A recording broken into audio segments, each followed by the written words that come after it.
Hello and welcome to Camp Kaiju Monster Movie Reviews. We're your hosts, Matt Levine, And Vincent Hannum. and we are talking about all of our favorite monster movies, the good, the bad, and the downright campy, and asking if they stand the test of time. Traditional kaiju, creature features, space invaders, the supernatural, and everything in between. All strange beasts are welcome here. Camp Kaiju is sponsored by Zach Linder and the Zach Pack, powered by Coldwell Banker Realty, your source for real estate, home rehab, fixing and flipping for investor clients and residential buyers. Reach out to the Zach Pack today for real estate services, follow the Zach Pack on social media, and contact the Zach Pack for investment opportunities. Links in the bio. Hey Vincent, how you doing? Hey, Matt. I'm good. A little worn out from my play, but otherwise good. How are you?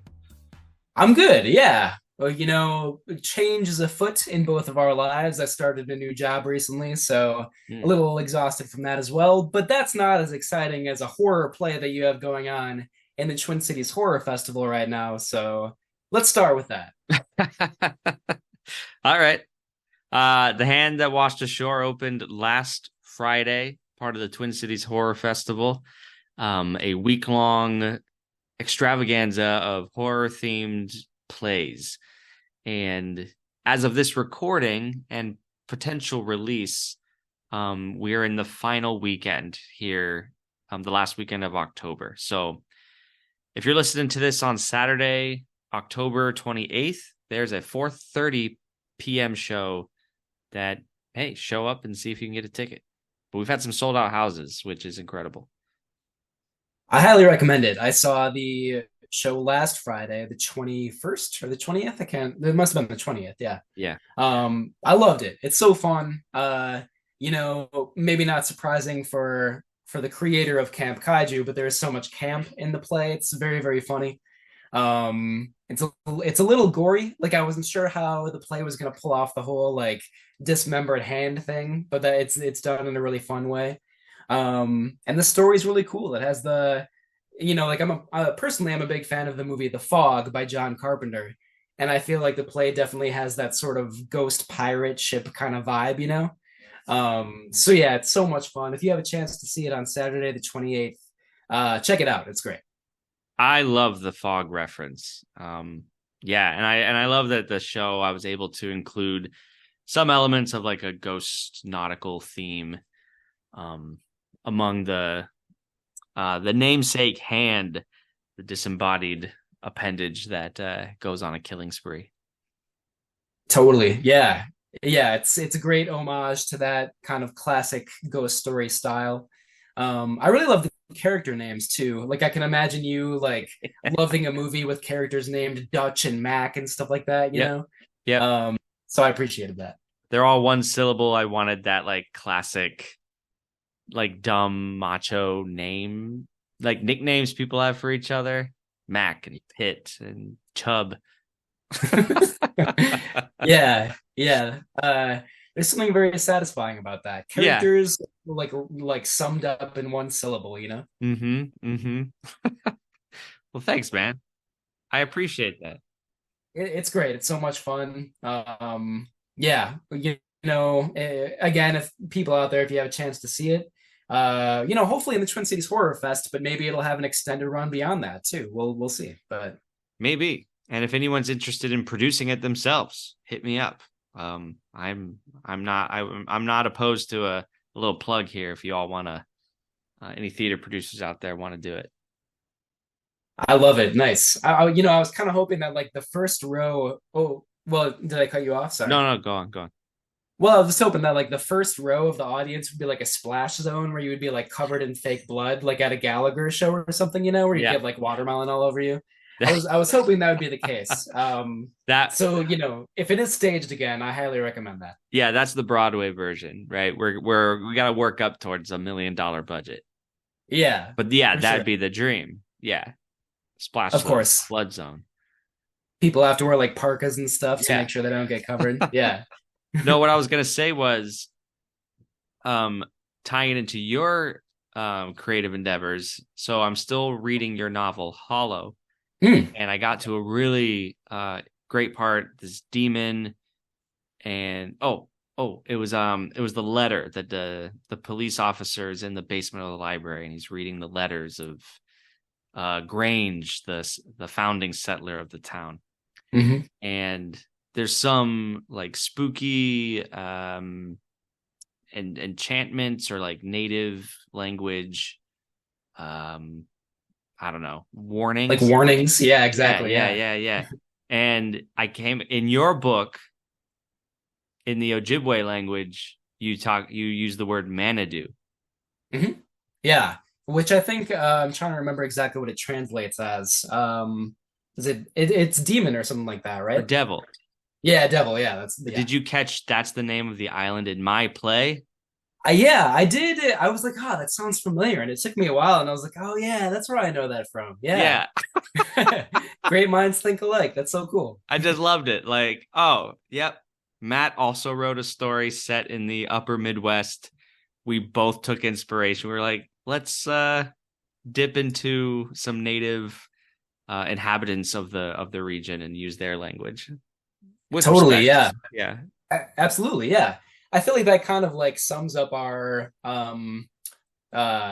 influences in a way. Like we love genre fiction, obviously. We love horror, but also like a dash of like social and political commentary and like paying respect to, you know, inhabitants of the land and the people who originally lived on this land. So I was very, very cool, or I was very excited and happy to hear that in your play as well. Yeah. Cool, cool. Well, links in the bio to my play, but also Matt's novel Hollow, which I would recommend if you like a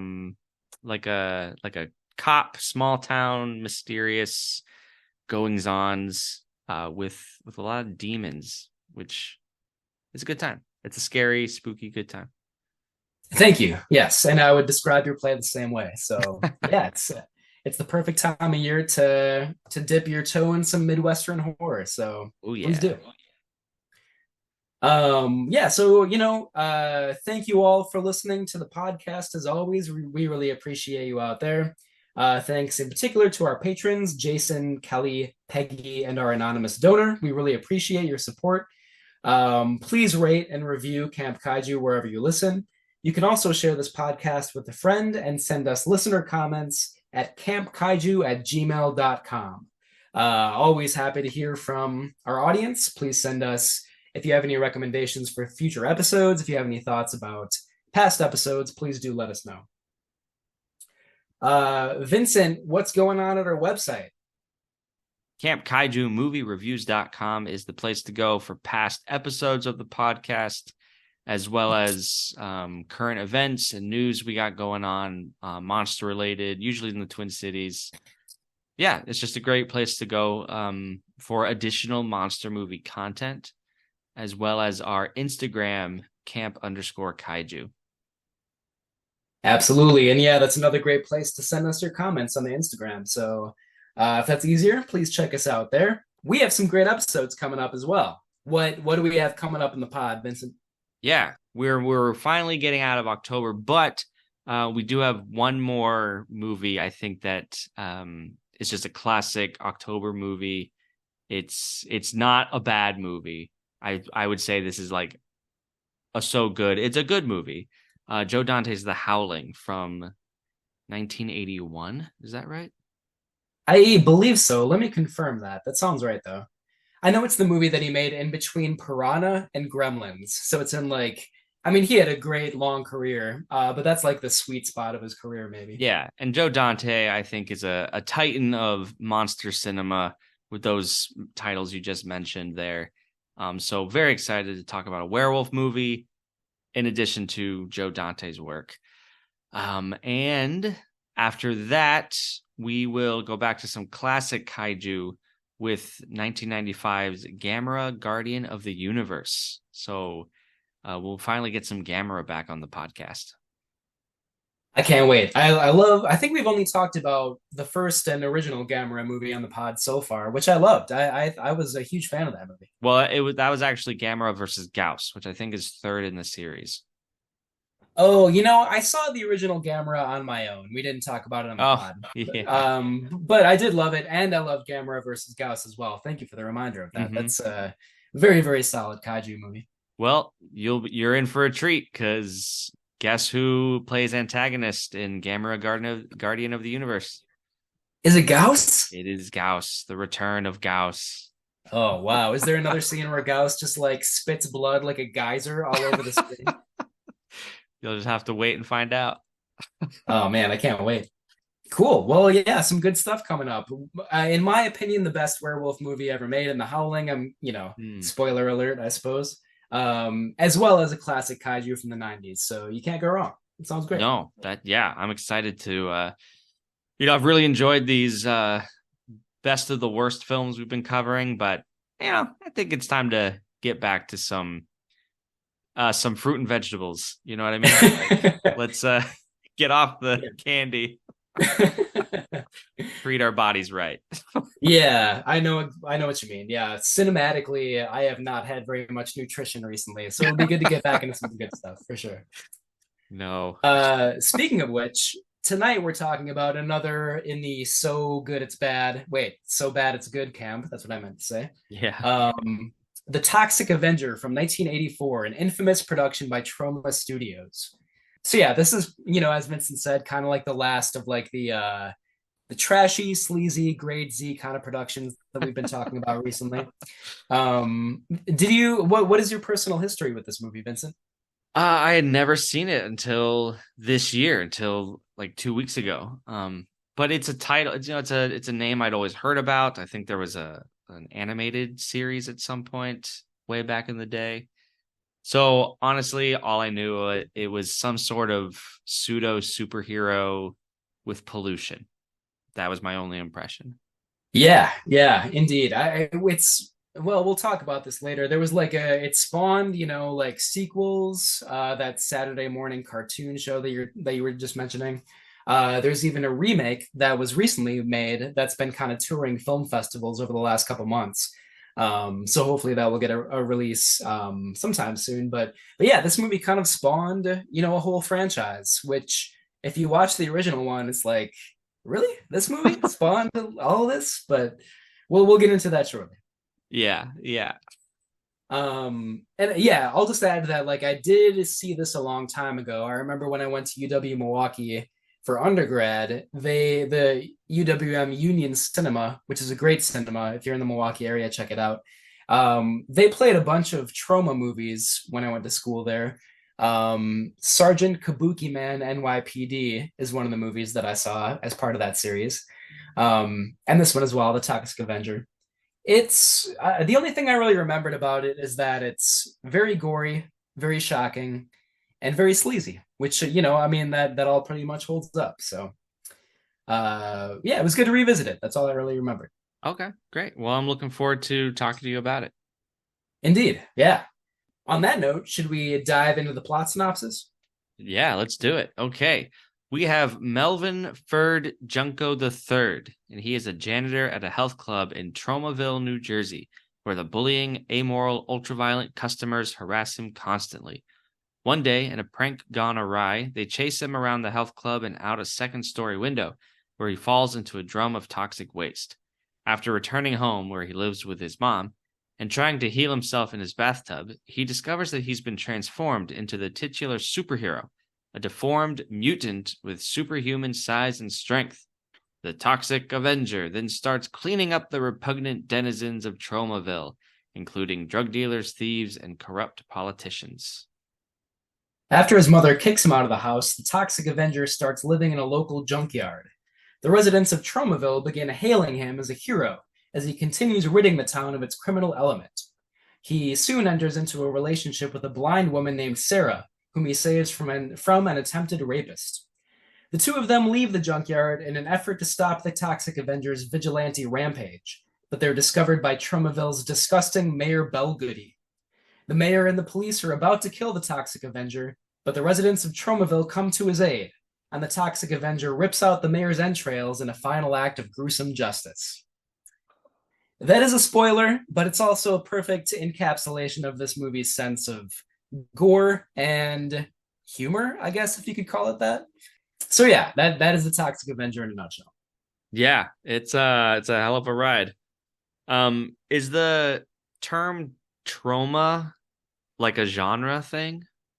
It's actually the production studio, Troma Studios. I don't think it really has like any, origin beyond that. Of course, it's pretty close to the word trauma. I don't know if it's kind of Hmm. like a spin on that. But yeah, Tromaville definitely is like a play on the production studio. Okay. Um, yeah, I was talking to someone recently and they used the word trauma to describe a genre of film.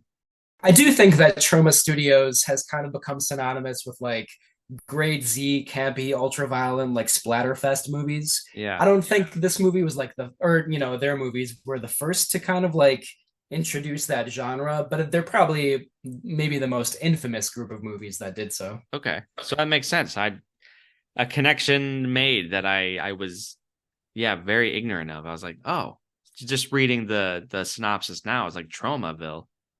Oh, interesting. I just heard that term recently." Yeah, yeah. It's kind of like a dubious badge of honor, Like I think Trauma is kind of, like just with a few other Trauma Studio movies that I've seen, like Tromeo and Juliet is another one that came out in the 90s. And you can probably imagine what that's like just from the name and Yikes. from watching this movie. So, I feel like they're kind of like proudly bad movies. Yeah. That's maybe the easiest way to describe them. Oh, for sure. I mean, the Toxic Avenger wore its style on its sleeve. And Yeah. it was very proud of what it is. In that way, I guess you could say it should be. It did it very well. Right. Yeah, for better or worse. Like we'll talk about whether or not that's a good thing, but yeah, it definitely achieves what it sets out to do. So Yeah. impressive in its own way. Yeah, I mean, this is the kind of movie where, we Vincent mentioned the amoral, ultra-violent customers of the health spa. And like in an early scene in this movie, they go out of their way to run over a kid riding his bike and then like back up to like crush him, like crush the kid. It's like a very gory, disturbing, shocking scene. And that is, that I feel like that movie, or sorry, that scene kind of like sums up what this movie is trying to do. Um, yeah, we'll talk about that more later. Yeah, yeah, yeah. Okay. But just to convey how gross this movie is in many ways. Uh-huh. But anyway, we'll talk about the directors here a little bit, who also were the co-founders of Troma Studios. Hmm. Uh, their names are Michael Hertz and Lloyd Kaufman. Kaufman worked under the pseudonym Samuel Weil, or Weil maybe, on this film. He has a surprisingly kind of like pedigreed history. He attended Yale University with Oliver Stone and George W. Bush. It's, who was the most and least prestigious of that group of people is up for debate. I won't comment on that. Um, but yeah, Lloyd Kaufman, he originally I think studied what was it? Literature or something like that. But anyway, he soon realized that he really loved movies. He discovered directors. He didn't discover them, but Yeah. personally, he like discovered directors like Ernst Lubitsch, John Ford, Kenji Mizoguchi, and just fell in love with movies at that point. Hmm. And watching the Toxic Avenger, it's like, it's okay. This movie is nothing like those directors, but that's cool. He actually worked on some like surprisingly good movies when he was first starting out. He was the location scout for movies like Rocky with Sylvester Stallone and Saturday Night Fever with John Travolta. So yeah, started off as a producer, location scout, kind of got a start in the movie industry that way. Pretty quickly realized that he didn't want to work in the studio system anymore. He directed some adult films in the 70s under the pseudonym Louis Sue, and then founded Troma Studios with Michael Hertz in the late 70s. Wow. All right. Michael Hertz also attended Yale, and supposedly the two of them didn't get along at first. Kaufman said the only reason they hung out is because Hertz owned a pinball machine and Kaufman had a TV in his dorm room. Yeah, why not? There are worse ways to get kids to hang out with each other. Yeah. Hertz studied law, but was passionate about movies as well and reached out to Kaufman after the latter produced Cry Uncle. And it was their experience producing the 1980 sci-fi film The Final Countdown that made them vow never to work with a major production studio again. Right, which is like kind of admirable that they were like, all right, we're gonna get out of the studio system, but then, the movies they made as a result of getting out of that system, are they better? Are they worse? That's, again up for debate. So yeah. But also, at least the Toxic Avenger, a cultural phenomenon. Yes, for sure. And very non-Hollywood. I mean, and it's kind of like uh grungy aesthetic in its Yeah. sort of shocking subject matter. This could not really be any further from Hollywood. So yeah. I have a thought about the violence just real quick. I don't know if we talk about this later on, but I've continued my journey down the Friday the 13th franchise. Matt, you're gonna love this. Just keep you're gonna fall in love with Jason Voorhees. If you like definitely like 4 through 7 is like a good sweet spot for Jason as like a Frankenstein monster, unstoppable force of camp. But my point is, these are Hollywood movies by this point, and the MPAA had a hand in censoring so much of the violence in those movies. They're actually not very gory. You don't see the violence on screen often, which ironic because I thought you would. But the Toxic Avenger clearly was not playing by the rules with any ratings board. And I just find that like these two contemporary films wildly different in how they got away with violence. Yeah, that's a good point. And that brings up the question like, is gore like an art form in itself? Like, I definitely have talked to a lot of people who are just like, I don't handle gore very well. I don't like ultra violence. I think it's like a cheap thing for horror movies to do.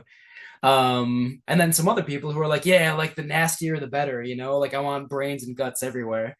And I feel like I'm kind of in the middle. Like I feel like if gore is stylishly done, then I'm totally into it. Like I love a lot of Italian horror movies from the 60s and 70s. But you can certainly overdo it. And I think if that's like all that your movie is about, that's probably not a great thing. Maybe it just comes down to taste, but like for me, there were moments in the Toxic Avenger that kind of just made my stomach feel a little queasy. Yeah. Which, to be fair, to the Avengers' credit, no other movie has done that to me.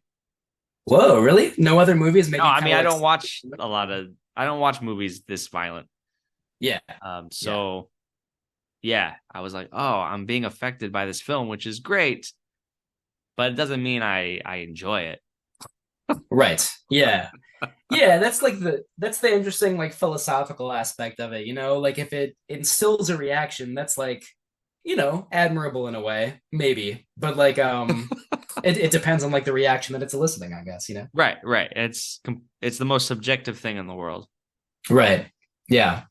Well, it's good to know that like the later Friday the 13th movies get better because I've only seen the first three and it sounds like those were like the bad ones and then it got better from there. So we can circle back to this conversation by the end. Let's get through the Toxic Avenger first. Yeah, that sounds good. So it was a really, because this was such a low budget movie made independently, a lot of the cast and crew was like fairly anonymous. There's not really a lot of information that I was able to find about them. For better or worse. The screenplay is by Joe Ritter, although it's based on a story by Lloyd Kaufman. The cinematography is by James London and Lloyd Kaufman, so Kaufman apparently just did everything on this movie. Editing is by Richard W. Haynes. Yeah, that's all I got. Pretty fascinating trivia. Well, the cast is, equally memorable. Mitch Cohen as Melvin, the Toxic Avenger. Andrea Miranda as Sarah. Pat Ryan Jr. as Mayor Belgoody. It's such a non-professional cast. Yeah, like you said, it's light reading. Yeah, that's a good way to put it. And we could say the names of the actors who play the many, many sort of like repugnant, sleazy, violent residents of Tromaville, but let's not. That's what I said. We don't have to. Wouldn't really be too much help. They do have a certain like look to them though, like they all embody like early 80s sleaze, which is kind of impressive. Yeah, which is an aesthetic in and of itself. It's like Totally. Yeah. this is such an 80s movie. It's grungy. It's got a level of punk to it. Hmm. Um, Mildly racist in its stereotypes and caricatures of human beings. Yeah. Not to mention homophobic. Yeah. Oh yeah, yeah. Transphobic maybe even? Yeah. I think that's accurate. I Yeah. don't yeah. This is the kind of movie that is just like revels in how offensive and shocking it is. Which, yeah, again, I mean, not great. since we're picking at this scab, ableist, I think the Toxic Avenger before he becomes the superhero is a very poor portrayal of um Maybe mentally impaired, learning yes, disabilities. yes, Yeah. thank you. Yep. The Blind, Yep. this movie just takes no mercy on any one group. Yes, indeed. Yeah. So, I mean, that's why it's so divisive, right? I mean, like some viewers will be like, yeah, like nothing is sacred, make fun of anything possible. That's great. And, if you're easily offended by, movies or TV shows or whatever, though, this probably is not the movie for you No. for many, many reasons. Yeah. So, like, as we mentioned, the film was produced by Troma Studios. Again, just like a proudly grade Z production studio. They started off with sex comedies like Cry Uncle and Squeeze Play that were made in the mid to late 70s. And then at that point, the studio's co founder, again, Lloyd Kaufman, decided to shift to horror when he read that horror movies were no longer popular. So I think part of it was that he wanted to like prove that theory wrong. And part of it maybe was just like, oh, if nobody likes them, this would be an easy genre to break into. So Hmm. Troma Studios kind of made the shift at that point. The Toxic Avenger was not the studio's first horror movie. That would be a movie called Mother's Day, which I have not seen.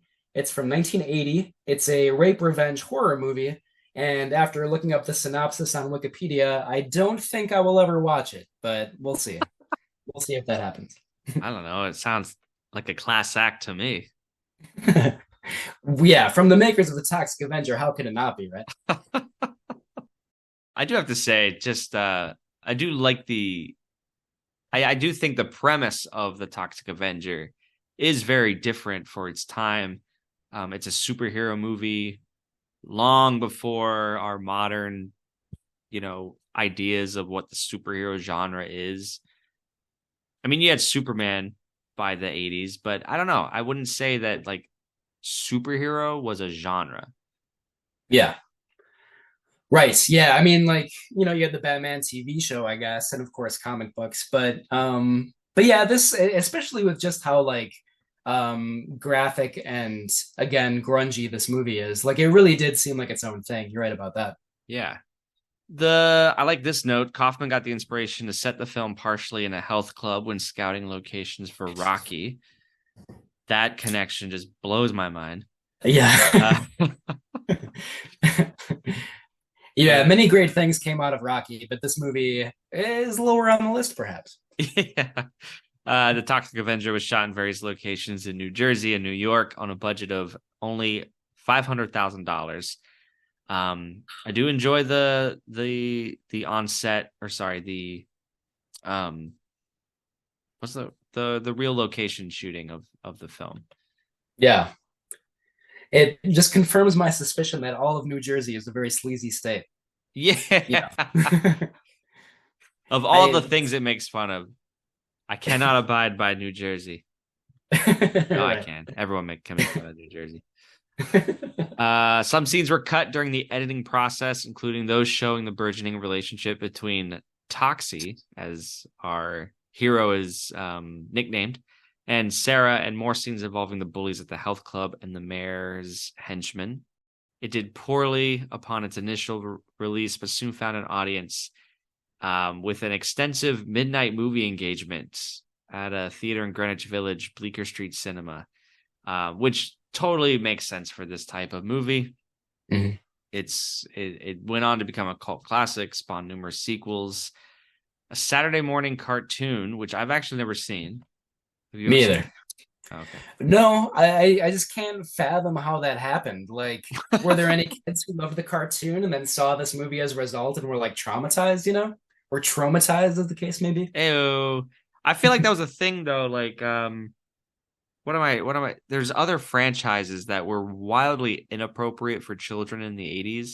Oh, RoboCop Oh became yeah. like a string of toys and merchandise, and it's like that movie is not appropriate for children. Yeah, that is a good point. Yeah. Different time, I guess. Yep, yep. There's a reboot, as you mentioned, that came out this year. I don't know if it's a reboot, but I don't know. I honestly don't know anything about it. I know Peter Dinklage is in it, which is neat. Mhm. Yeah. Has a pretty good cast. Yeah. Taylor Page, who's in the movie Zola, which is really fantastic, is in the reboot as well. Hmm. Jacob Tremblay, who is in the movie Room, which is also a good movie, not The Room, but Room. So maybe not surprisingly, critical response to this movie varies widely. I feel like even Vincent in my conversation here kind of reflects that a little bit. When it first came out, Stephen Holden of the New York Times actually gave it a pretty good review and said, well, he complimented the movie's maniacally farcical sense of humor. Hmm. On the other hand, Keith Phipps of the AV Club wrote, "It is too self-consciously parodic to be good kitsch, and too gross to be all that fun." Yeah, I can see both of their points. They're valid for sure. Yeah, that's the thing with this movie. It is everything at once, which is like the truly off-putting and the truly like maybe amazing. Just like you did that in a movie, put a man in a pizza oven. What? Yeah, right. It's Killed a per- amazing. yeah, killed a person with like an ice cream machine in a restaurant. Oh Yeah. yeah, Like that, like I guess I tend to um fixate on the murder of the kid on the bicycle. yeah, But that aside, I mean the other people getting killed in this movie are bad guys, so you don't feel sad, right? But maybe you do. Actually, that's a note I had. When is it too much? Like, right. look, maybe even a common street criminal deserves some sort of protection from cruel and unusual punishment. Right. Yeah. I mean, like, I agree with Keith Phipps. Sometimes it's just like too gross that it's like not really fun anymore, you know? Um, well, I'll bring up some specific examples later, but yeah, Yeah, it's very, very gory. Yeah. yeah,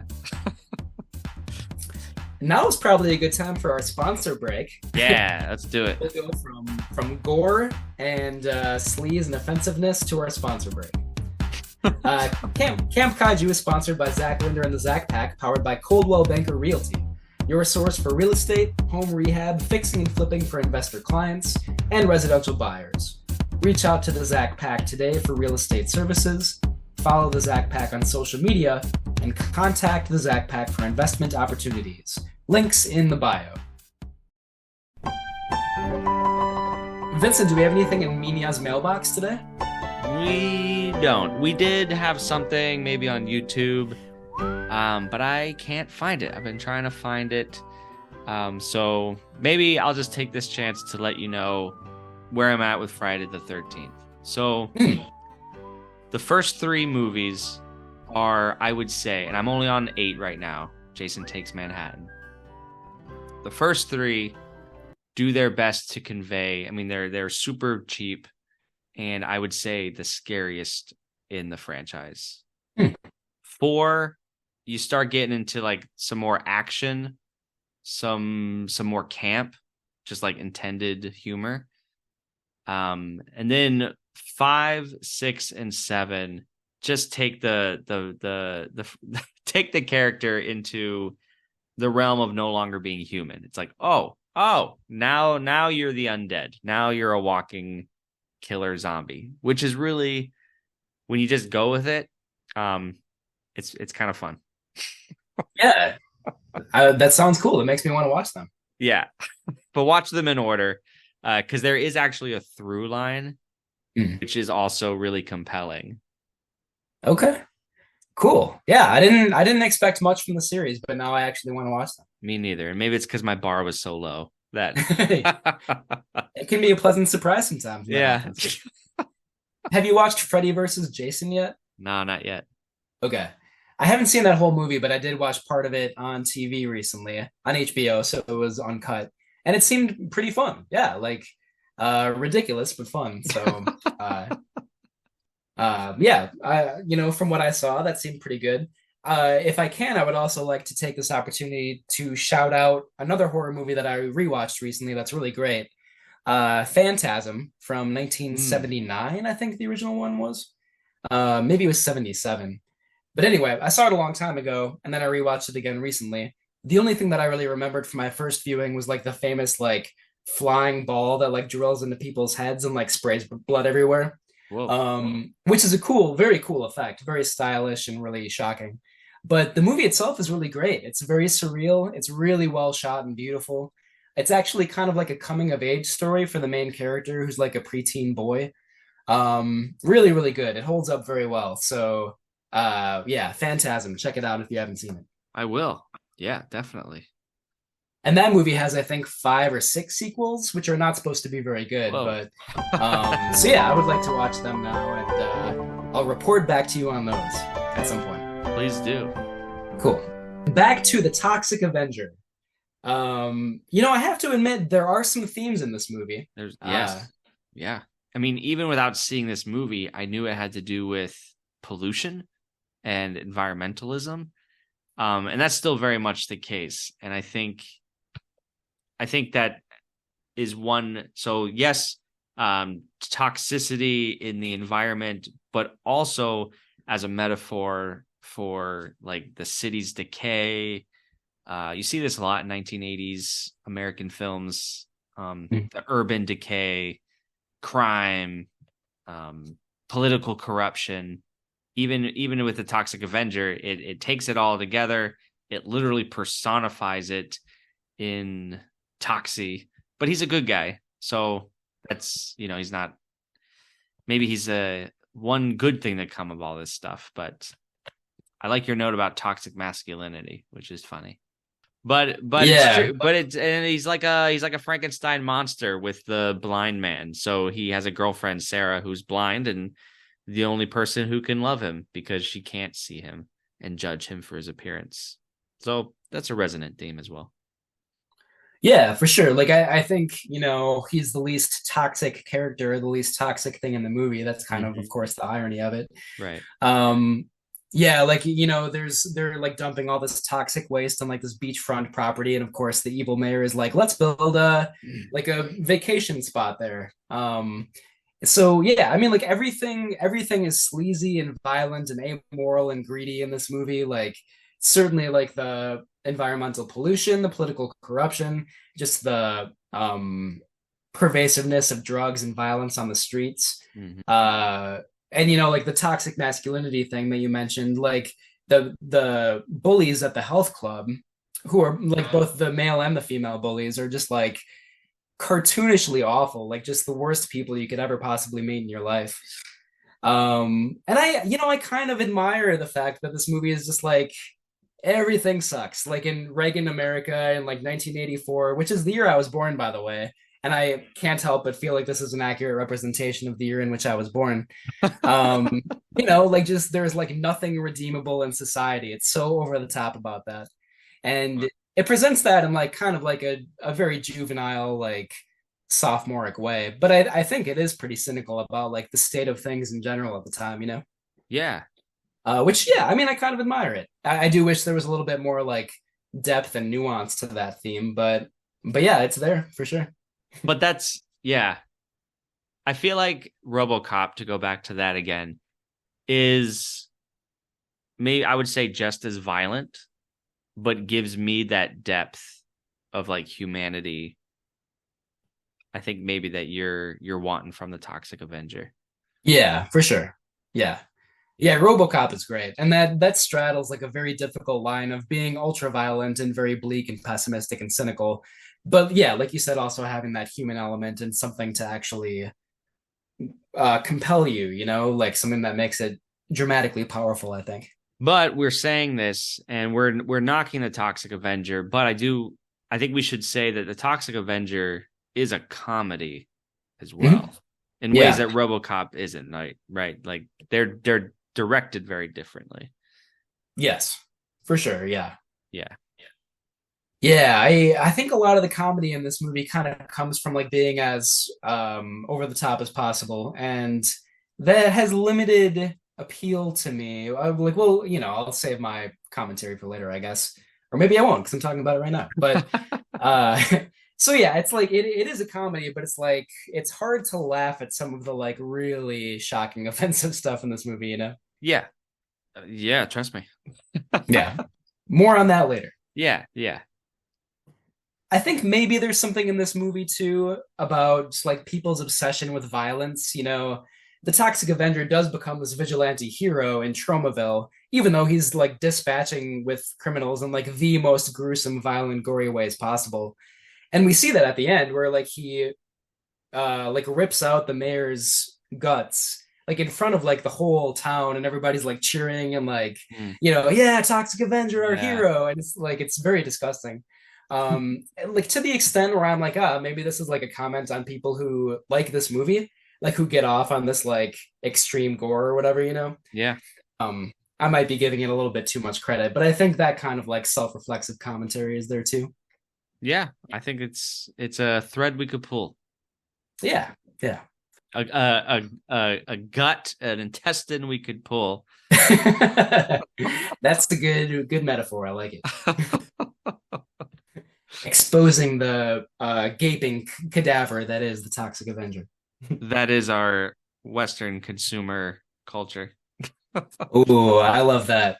That's Yeah. the pull quote for the podcast episode right there. Drink every time we talk about capitalism on this show. Ooh, you'll be drunk in no time. It'll be great. All right, so what about the form and aesthetic of the movie? It is like deliberately ugly and, maybe poorly made, but maybe not. What do you think? Well, that was so interesting to me because I watched it on Tubi and I was immediately taken by the poor quality of the print. Hmm.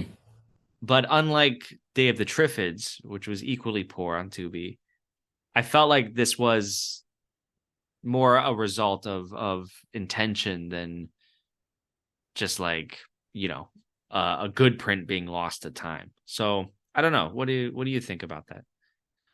That's interesting. I watched it on Amazon and I watched a version called The Toxic Avenger Remastered. Okay. And I feel like maybe they remastered it a little bit too well because the version that I watched was like pretty neat and crisp. It looked honestly pretty good. Hmm. The colors were like pretty vibrant and good looking for the most part.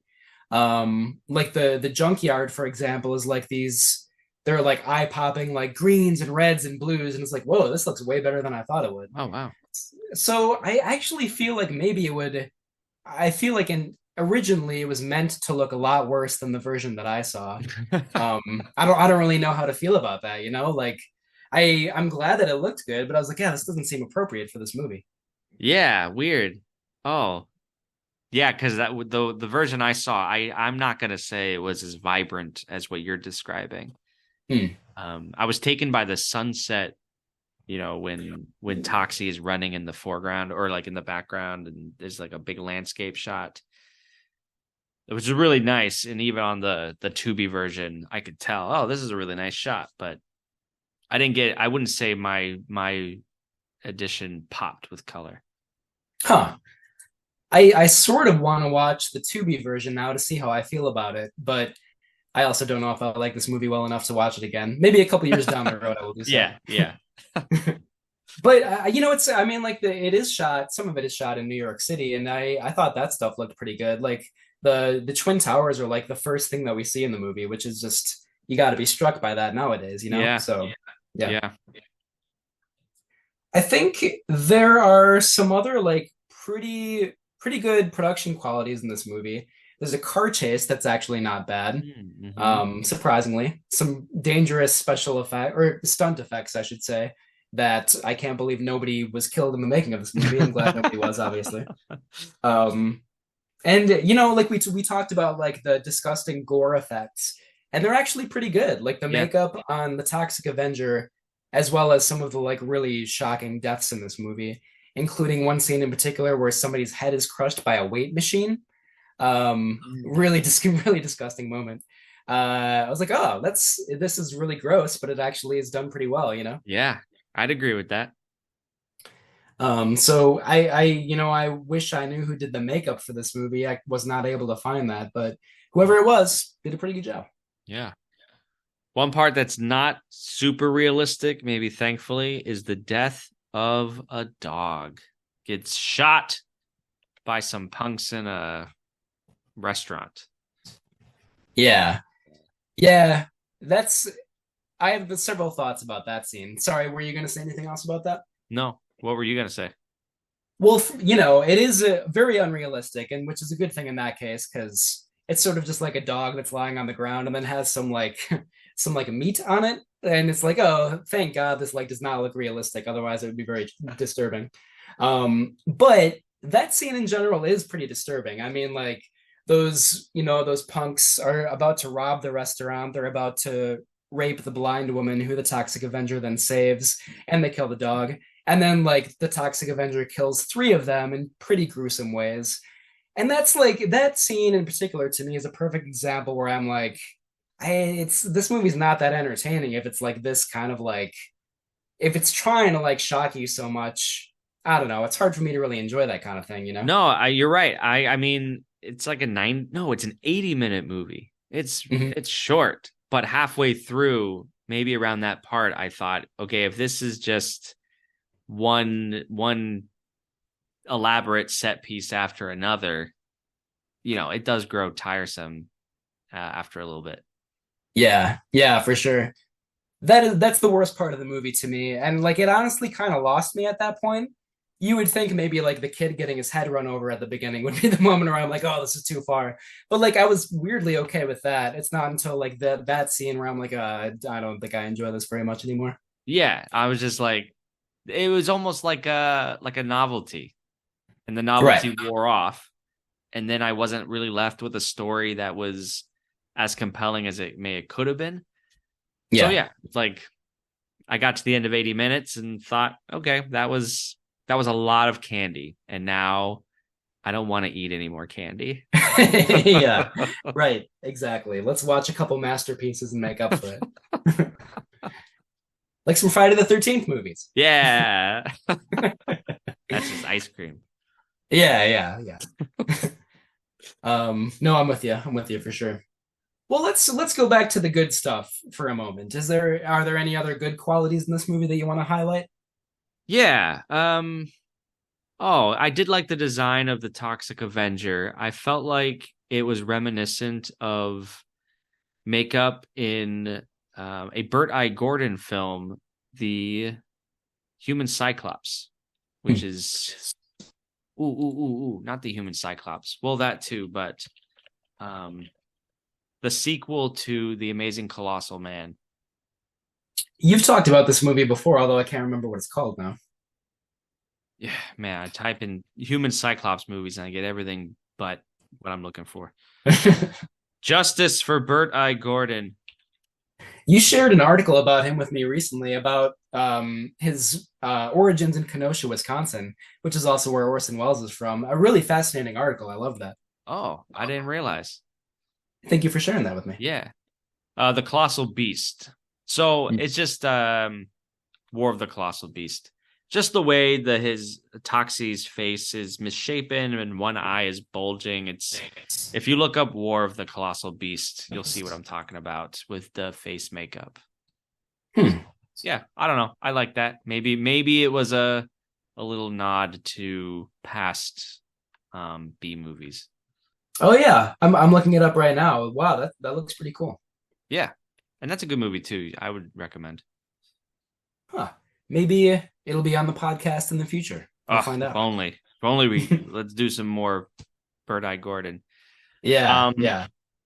but yeah, I think the movie just made me actually think about the right to it's a philosophical question, it's a moral question, but do criminals deserve more just punishment than what they're given in this movie?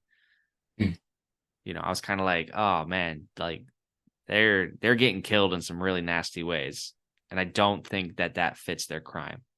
but maybe it does. I don't know. That's a moral question. Yeah, like whatever happened to like a trial, by your peers or whatever, like due court of justice, whatever it's called. I'm Due getting that wrong. process. Due process. Yeah, Yeah. exactly. The backbone of the American system. Yeah, right. I mean, maybe the Toxic Avenger is saying like in this kind of like corrupt 80s society, that sort of thing doesn't apply anymore. Right. Yeah, I think it's total thematic element there. Yeah, I'm with you. Yeah, for sure. I think it is pretty funny at times, intentionally, although it is often offensive, even when it's being funny. Uh, I do. So there are two like flamboyant gay men in the health club. Oh Their yeah. names are Bruce and Chauncey, and I have to admit they're really funny. I mean, I feel bad. Like the actors. I have to appreciate the actors who must have been like I don't know. I mean, they seem to be having the time of their lives, and they're very very funny. So shout Mm. out to the guys who play Bruce and Chauncey. They were great. Uh, and again, like I think like in its kind of like very juvenile way, this movie does have something to say about the social climate that it came out in. Another kind of funny thing is that one of the police officers, I think he's the police chief in Tromaville, talks in a German accent and like sort of seems to be doing like a Nazi salute at times. Yeah. And I was like, wow, this movie seems to be saying that the police are fascists. I was not really expecting that, but Okay. Yeah, you okay. know, Yep. I can buy that. um, so yeah, for as like offensive and shocking as this movie tries to be, it also seems unexpectedly liberal, which is just kind of a weird Oh yeah. contradiction in a way. Yeah. If not liberal, what's the word where you're just libertarian. Yeah. It's just That's like a probably a free better way to put it. it's just a free for all. Yeah. Yeah, like nothing is sacred. Everything is worthy of ridicule. Yeah. Yeah.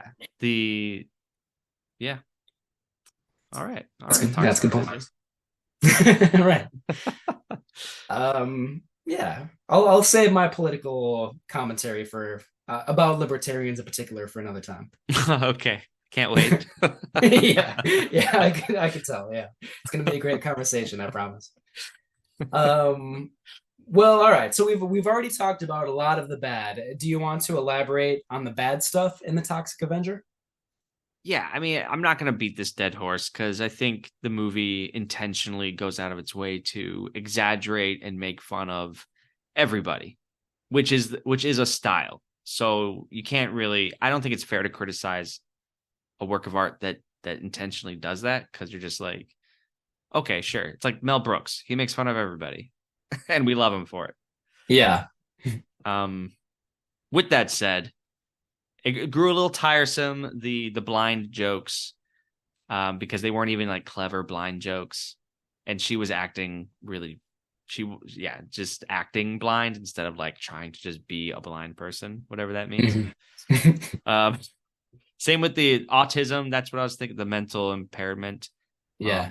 The portrayal in the beginning was just grew a little tiresome because I'm not 13 anymore. Right. Not that I have a refined taste or anything, but I have outgrown my worst impulses from when I was a teenager. You know, Mhm. when I would make fun of people just because I was a teenager and I didn't know any better. Right. Yeah. Yeah, this is kind of a perfect movie for 13-year-old boys, which is like the worst, well, not the worst thing you can say about it, but it just sums it up very neatly. Yeah, I would have loved this had I seen it 20 years ago. Yeah. Classic, stands the test of time. Yeah. It's the Citizen Kane of the 1980s. Yeah, I think for me, like I mentioned like how kind of like just gross and mean-spirited it is a lot of the time, and that's the worst thing about it. But it just frustrates me when like there are elements that are well made in this movie. Like it has something on its mind, I think. The gore effects are pretty well done. And to me, it's just like, all right, you're capable of making a good movie. Why not just make a good movie? Like, why be proud about making this sort of like cartoonish movie with bad dialogue, bad performances, like way over the top?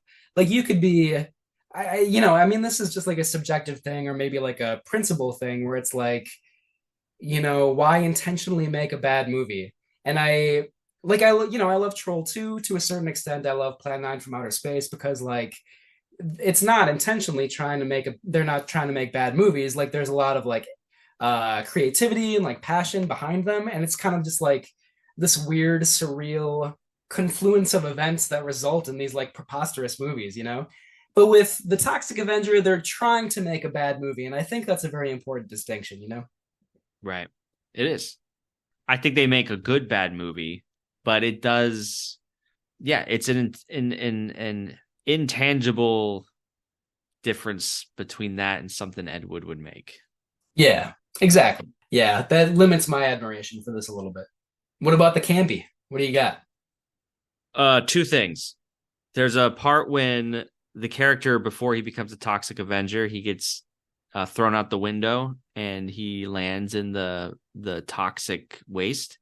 And Mhm. a police officer goes to help him, and the cop's hands explode in fire. I was like, oh man, this is so awesome. And then this my favorite thing, the campiest film part of this movie for me is the character who calls himself Cigar Face. Yeah.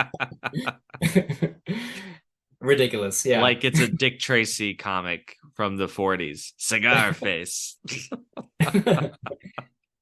And he's like just like the worst possible like drug dealer pimp type guy, right? Like Yeah. just a horrible, horrible criminal. Yeah. Yeah. Yeah, cigar face, like that whole scene is really ridiculous. Yeah, that's the first time that we see the Toxic Avenger sort of like um meet out his vigilante justice. Yeah. Yeah, that is a fun scene. It's so over the top for sure. So I think the campiest moment for me maybe is like also towards the beginning before Melvin is turned into the Toxic Avenger.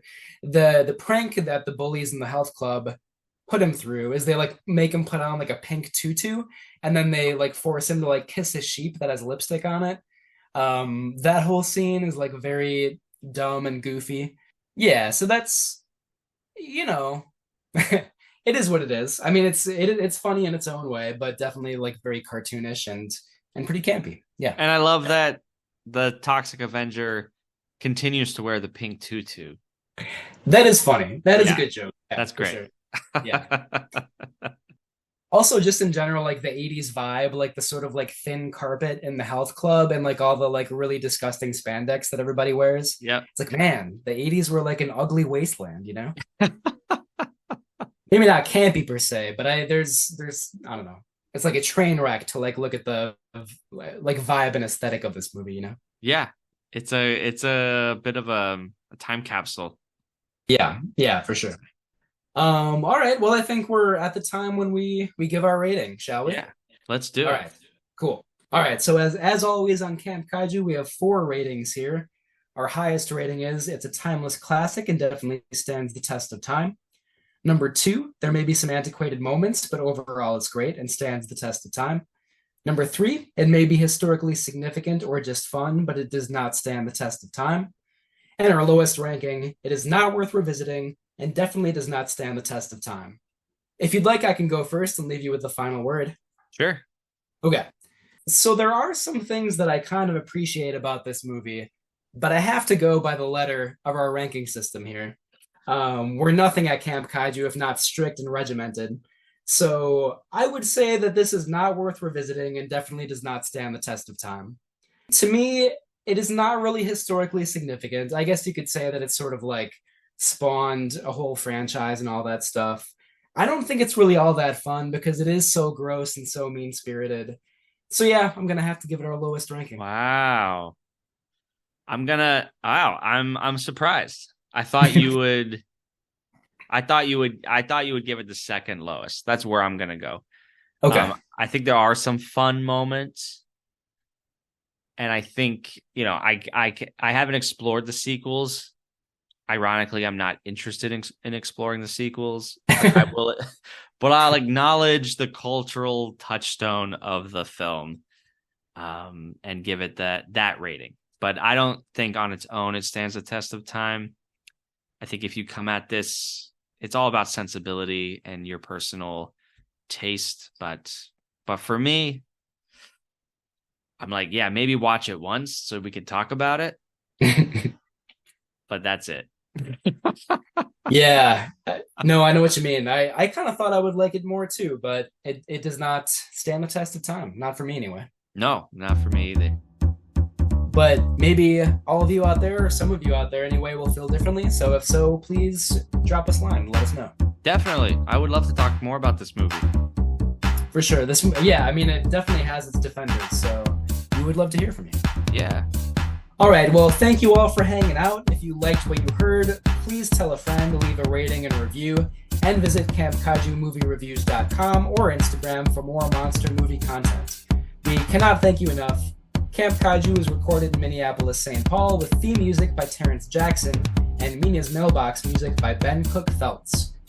Camp Kaiju is sponsored by Zach Linder and the Zach Pack, powered by Coldwell Banker Realty, your source for real estate, home rehab, fixing and flipping for investor clients, and residential buyers.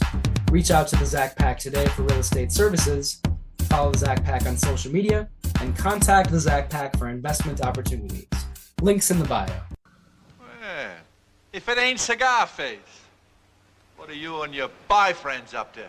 We brought you a little present from the boss. Here. No way. You're wasting your time. No, that's where you're wrong. You're wasting our time. Now, you're gonna find out why they call me Cigar Face. Ah! Ah!